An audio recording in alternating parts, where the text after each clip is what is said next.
Welcome to the Impactful Leadership Show. I'm your host, Greg McDonough. John Lennon once said, "A dream you dream alone is only a dream. A dream you dream together is reality." Join me as we connect dreams to reality by chatting with innovators from around Washington, D.C. Our show is proudly sponsored by the D.C. chapter of the Entrepreneurs Organization. This is the Impactful Leadership Show. Well, welcome to the Impactful Leadership Show. I'm your host, Greg McDonough, managing partner of Blackburn Capital Advisors. Today's guest is a social entrepreneur, life coach, and lifelong learner. He has 20 years of experience as a leader in construction management. His company has been able to achieve their business goals while helping their community by assisting local charities. He is the vice president of DMY Engineering Consultants. Please welcome Wamiq Hamid. Thank you, Greg. And thank you for inviting me. I'm happy to be here. It's my pleasure. So this podcast is about leadership. And my favorite question to ask my guests is, tell me about some misconceptions in leadership. Yes, that's a wonderful question. And this is something that, like, instead of if I think about other people, that what other people might have any misconception about the leadership, if I just look back, at my own life previously, when I started my career, how I used to think about the leadership. So maybe that would be the answer to your question, that those were the misconceptions I had personally. In the beginning of my career, I equated the leadership as kind of, some big titles, like the president, the CEO, director, manager. So in my mind, that those are the people who are at a leadership position. And later in my career, I also realized that maybe, with these leadership positions, with these heavy titles, there are some, powers which comes with all these titles and leadership positions with some perks and privileges too. So in a way that fascinated me, that I also want to be a leader because there are a lot of benefits. Little did I know that it's not that easy. So, but at least that's what I can tell you, that based on my own experience, that's a kind of misconception. Probably, I would say that generally people have in their mind, at least this is what I used to have. Yeah, that's very true. And I've seen that in my career as well. Very early on, right out of college, I would look up to people that had certain titles and certain privileges, benefits, you name it. And then when you end up with that title on your business card, it's a different experience than you were anticipating. So I'd love to get in a little bit deeper with your experience. Like, is there something specific that comes to mind when we're talking about sort of what your perception was as a young engineer looking at these heavy titles, and now you have a different title, a larger title? Give us some examples of what you're referring to. So, yeah, that's a good question. So I would say that when I started taking some or assuming some leadership positions, especially when I joined this DMY, my partner, my friend actually had already started this business. I joined him as his partner. So since then, which was probably 11, 12 years ago, since then, I really feel that now we have the responsibility of running this business as a leader. And that's where I realized that leadership or providing leadership is not that as simple as I used to think. So from that point of view, I thought that maybe there are some, titles associated. Maybe there are some perks and privileges, but most importantly, this is a heavy responsibility. And when you have the responsibility of not just running a business, but you really start feeling that it's not just about you anymore. This is a team, whether it's a small or big. In our case, currently we have 65 plus employees. So whenever I think about the business, I just do not think about making money. I also think about all those people who are part of this, team. And if we do not do what we are supposed to do, then all of us will be affected.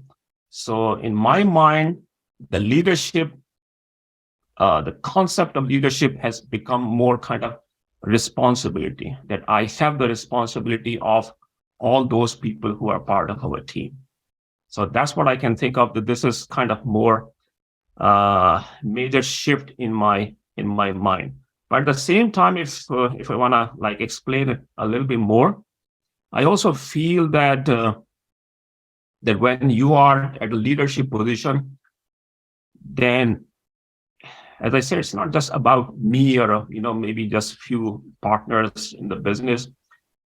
So you have to basically inculcate these values, the qualities to other team members too, so that it's not that you as a leader, just a leader, and then you are creating everybody else as a follower. So that's what I also felt, that since the beginning, that my role is not just to provide the leadership, but also create more leaders. So there are more responsible people, people who are part of this team, who have the belief, who have the vision, and who basically can take their own decisions, of course, based on some guidelines. So it's not just like you are the one that who is acting as a leader, but also encouraging other team members to start taking leadership positions. I love how you said that. One, around heavy responsibility, because it certainly is. And then two, having the responsibility of creating new leaders. So talk to me a little bit more about creating new leaders and the tools that you use with your team to help develop leadership skills within your team. Yes. Again, very good question. So, and again, whenever you're asking these questions, so many things are coming in my mind in last 11, 12 years with DMY. So yeah, I mean, this is easier said than done, because most of the times when we are running a business, and that's what I always tell my partners too, that most of the time we are working in the business, not on the business. So, but I mean, I understand that both are very important, although most of the time we are kind of slacking. We are too much busy in day-to-day business, in day-to-day operation, that we forget about working on the business. So when you talk about encouraging others and creating leaders, in other team members, then basically it all starts from me. In this case, it's me, that if I can show them that I have that trust in them, if I can show them that whatever I'm talking about, I have the firm belief. And this is the key word here, the firm belief, that especially like in my case too, if somebody is talking to me, and I'm also an angel investor too, if somebody is talking to me about investing in some other companies, I want to really have that trust in that person's capabilities and in person's vision. And if he himself has that kind of belief, so that I can also believe him. The same thing is also needed in my case, when in DMY's example, that I wanted to show them that whatever I'm telling them, that's really I believe in. I have this vision. If we really work together, then we can achieve certain targets, certain goals, whatever we are trying to achieve. So the belief you should have in yourself, in your own vision. And when you talk to the other people and trust in their capabilities, give them the room to make mistakes, and give them, a room to basically take their own decision within certain guidelines, then they would start feeling more empowered. And then they will start basically taking those leadership roles, what we are talking about. So I would say that in your capabilities or in your vision, firm belief, after that, trusting in other people's talent and qualities and whatever they are doing, trusting them and giving them, the freedom. That's probably the main requirements in order to create the leadership in your team. That's fantastic. Shifting gears just slightly, you mentioned that you joined your firm 11, 12 years ago, and there was a friendship there. The business was already established. Talk to us about that partnership dynamic, right? Because there's leading of teams, and then there's leadership within your partnership of your business. Talk to the audience about, we could have an audience member who's considering, joining up with a friend to create a business or join a new business or something. Talk to us about that journey and what are some of the words of wisdom you would give to an entrepreneur looking to partner up with another entrepreneur? So yes, partnership. It's not easy. That's the first reaction. But at the same time, I think this is what I always say, that if you want to go to a certain, distance, I mean, you can go alone. But if you want to go farther, then, go in a group, go in a team. So I would say that if you have bigger vision, I mean, maybe there are some, more talented people who can probably do everything by themselves, but at least I'm not one of those. So I always feel that I can work better in a team environment, especially when I have some partners with me. So, but as I said, it's not easy too. There are so many challenges. And maybe I mentioned somewhere that I'm also part of Boy Scout America for last 10 years, 11 years. And when we had that training for Boy Scouts, in terms of the teamwork, this is what I learned in the very beginning, that when you start, working in a team, there are different stages. And maybe I'm forgetting all the stages, but the very first stage is storming. When you form a team, there is a phase of storming. You see that everybody is kind of storming in and trying to find their own place. There's a first stage, storming. After that, it's norming. People get to start normalizing. And then it's forming. Then they are really coming together. And the last stage is performing. Then they really start performing. So storming, norming, forming, and performing, that's where, I see that these are the different stages one should be ready to go through if they are, expecting some kind of partnership somewhere. So it was not easy, as I said, but at the same time, very fruitful. And I still feel that at this stage, when we at least consider ourselves kind of more stable business and it's a repeat work and we are also growing, even in the pandemic, we were growing. So, we are known in the market for our quality work. I see it's not just because of me. I think if I did not have my good partners with me, it was not possible. So yes, be ready for, different challenges. Have patience, especially when you are dealing with different personalities. But everybody, I think, have a good positive attitude toward other partners. Everybody has their own personality. They bring their own ideas. Maybe they are at times not aligned with your ideas, with your thoughts, but it's still their good intention. So at the end of the day, it's basically how you finally take the decision and how do you implement it and just be together. That's what sometime back we used to say. There's not necessary that we will agree with each other on everything. But finally, when we make the decision, we have to align with each other. So maybe we have the differences, but once the decision is made, align with each other so that we all can, work toward that goal for which we have made the decision. That's well said.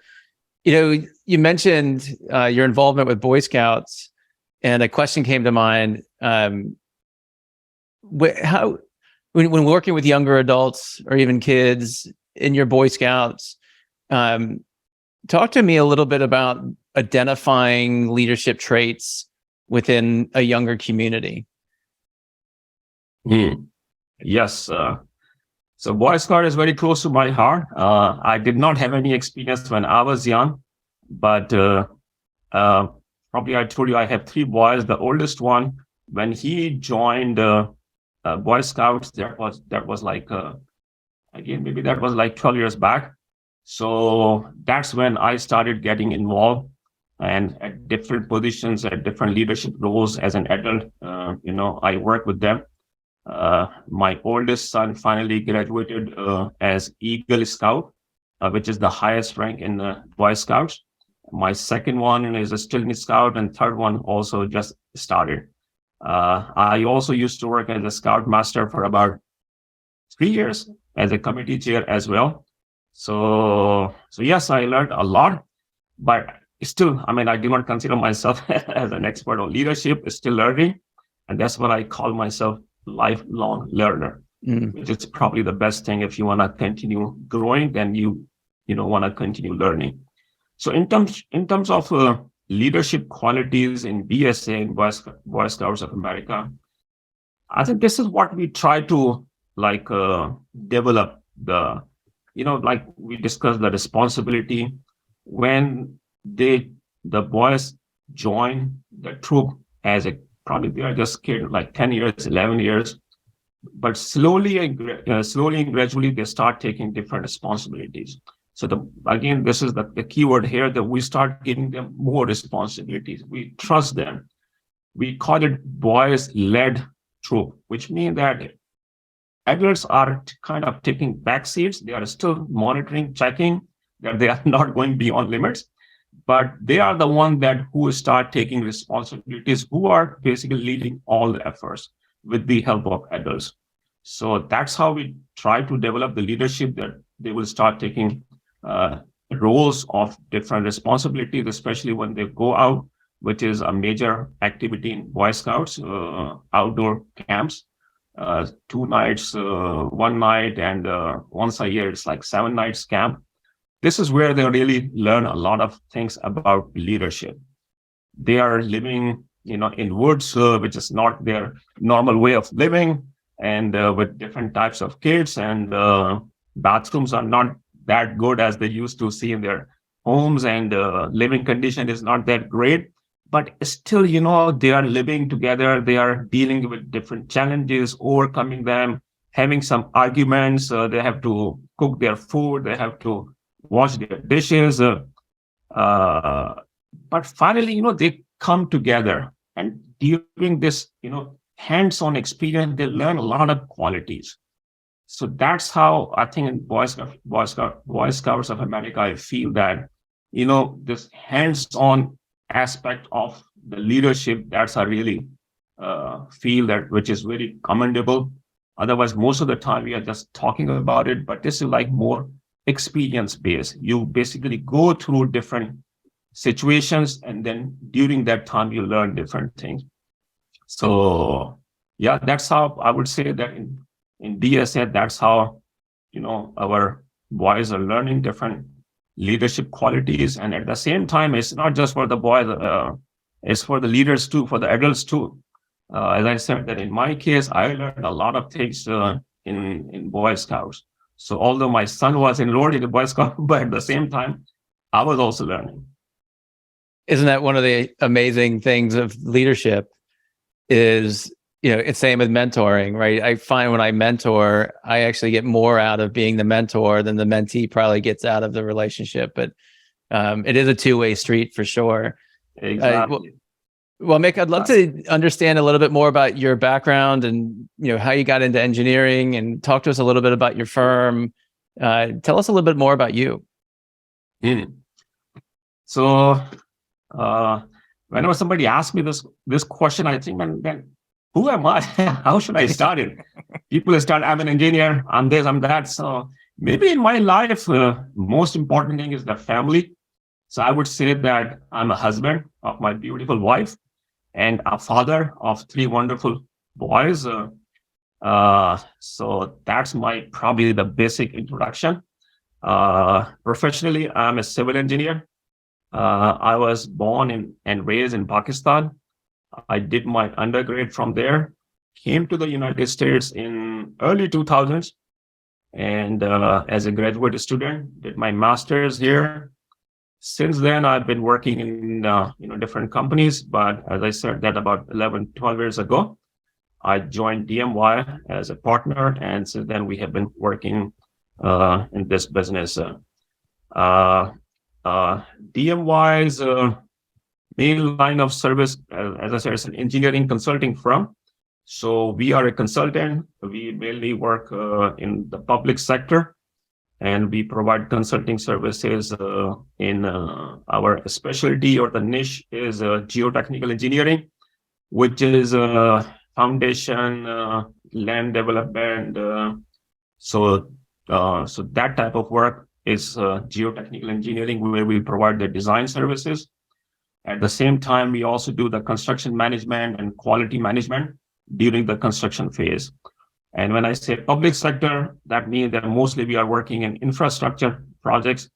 And those are like bridges, highways, power plants, water plants, water filtration plants, railway tracks, railway stations. So those type of projects mostly we are working in. Other than that, I'm also a blogger. I don't know if I mentioned somewhere. I also write blogs. I have always been interested in writing. When I was young, I started writing in my language, which is Urdu, my native language, my mother tongue. And then I also I used to write poems too. I'm a poet too. So, but blogging I really like, because this is where probably you don't need to spend too much time. It's a short, version of a big writing, and you can just say something very quickly. So on my LinkedIn profile, you might find some blogs. Some of them I really love them. This is something I feel that I would, continue working toward my writing more and more. So most of the time I do not find time. I write few things, but then again, I do not find time. I cannot complete it. So, but still, that's what I want to continue doing more. So I'm a blogger too. At the same time, I said angel investor. I'm also interested in working with the young adult youth, with Boy Scouts or in any other venue where I can feel that whatever I am learning, I can share those, the values, the skills with other young people. I'm also interested in entrepreneurship, spreading the entrepreneurship within the young people so that they can also be more involved in entrepreneurship. And that was actually one of the reasons that why I joined EO, because I thought that if I can have more understanding of entrepreneurship, then within my community here, I can also basically encourage and motivate other young people. Powerful. Wonderful. You've mentioned angel investing a couple of times. Is there a particular sector you're interested in, or a technology, or talk to us a little bit about where your focus is on angel investing? The sector wherever I can make money. No, I'm just kidding. So yeah, I mean, this is what I felt that, as I said, I personally feel technology is something that I'm very interested in, even in DMY, although it looks like that this is kind of more construction related field. But since the beginning, it's not just me, my partners too. We all know that technology is going to play a major role in our business. So we have been focusing and investing heavily in technology, creating different platforms to basically automate and manage whatever the work we are doing. We are still investing in it. So that's in DMY, which is my main bread and butter. But other than that, in terms of angel investment, technology is my sector. So wherever I can see that any technology which can help reduce some of the challenges in the world, what we are facing, one of the the major challenges I feel that like back home in Pakistan, food security is a major problem, and maybe in some other developing nations too. I would say that I read somewhere that the crop yield per acre is going down because maybe lack of modern way of agriculture or use of latest technology. There is no such thing. So I've been so basically, yeah, I've been part of a venture in Pakistan, which is using these IoT devices and some other, cool technologies to empower the farmers and the people in agriculture sector so that they can use this latest technology and the information through these tools so that they can make right decisions in terms of when to water their crops and when to do some fertilizers and other chemicals, whatever is needed. But that's where I've been like more interested. Technology which can really make some changes in common people's lives. Wonderful. So an audience member wants to get in touch with you. What's your social media platform of choice? I mean, in terms of what? If somebody wants to get into, you mentioned LinkedIn. Is there any other emails or? So in terms of profession, where I am in, LinkedIn is the main platform, the platform of my choice. This is where I've been blogging and publishing my blogs. But other than that, Twitter is also fun. If you are part of it, it's not going to, give you any free time. You're always there if you want. So, but at the same time, I feel that there's a good wastage of your time that if you are in it, you can spend hours and hours just reading what other people are saying. But again, this is more like in those settings where if you're involved or interested in politics or sports or any type of activity where a lot of other people are involved. So Twitter is also fun, but again, I don't want to spend too much time on Twitter. But other than that, YouTube, I like it because that's where I feel that, man, that's a really powerful tool. We can learn a lot of things. Since the pandemic, not even before that, most of the time I worked from my Chantilly office, but I think from 2018 through even the start of pandemic, which is 2020, I was actually commuting to DC for the same project, South Capitol Bridge. So during that time, I used to basically listen to a lot of YouTube videos. And I can tell you that I learned a lot during that time, just because of my commute, 1 hour, up, 1 hour down. So that during that time, when I go back, I feel that, man, that was the best time. Although I hated my commute, but at the same time, I felt that that was a really productive way of utilizing your time. So I would say, if you want me to pick one social media platform, that's the YouTube. That you can do a lot of things, you can learn a lot of things. I also started my channel too in YouTube in my own language, Urdu, for those people back home that maybe I can share my experience with them. I started, but then after a year, I couldn't continue. Sometimes I feel that maybe I should restart it. Maybe sometimes I feel in English or Urdu or what will be the topic, what I will be doing. And currently I'm also very busy. So these are the thoughts in the back of my mind. If not now, but in future, I'm planning to, continue doing something similar on YouTube, but maybe in writing only. Well, we look forward to seeing that content as it gets developed. One last question. You talked about being a lifelong learner. Any favorite books that you recommend our audience read?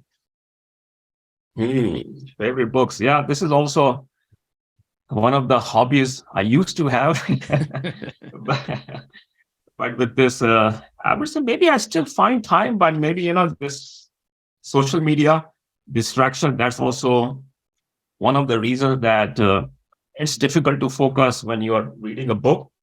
we even started recently, probably earlier this year, we started a book club within our company too, so that other people can also get into it. And after reading a book, then we can also discuss different things. So I would say that, of course, it's very difficult to pick just one book as favorite book, but one of the books which really inspired me and had a good impact on me was The Power of Now. So I think Eckhart Tolle. So I used to watch his YouTube channel too, a lot of YouTube videos too. So that was one of my favorite books too. Also, I think there are a lot of books on Rumi. Rumi is probably, I don't know what's the full name, but Rumi is the philosopher and the poet and the mystic from Iran. So not now, like in ancient time, not ancient time, but I would say that probably in 1200. So I used to read his short stories too. So that was really inspiring. And what else? Recently, we in my profession, we recently read a book collectively that was like 4DX method. I think by Frank Covey or one of the Coveys, I forgot the full name. So that was something we really learned a lot, and we started implementing their methods of improving the overall quality of the work and overall revenue, 4DX. So these are some of the books I feel really, motivating and inspiring.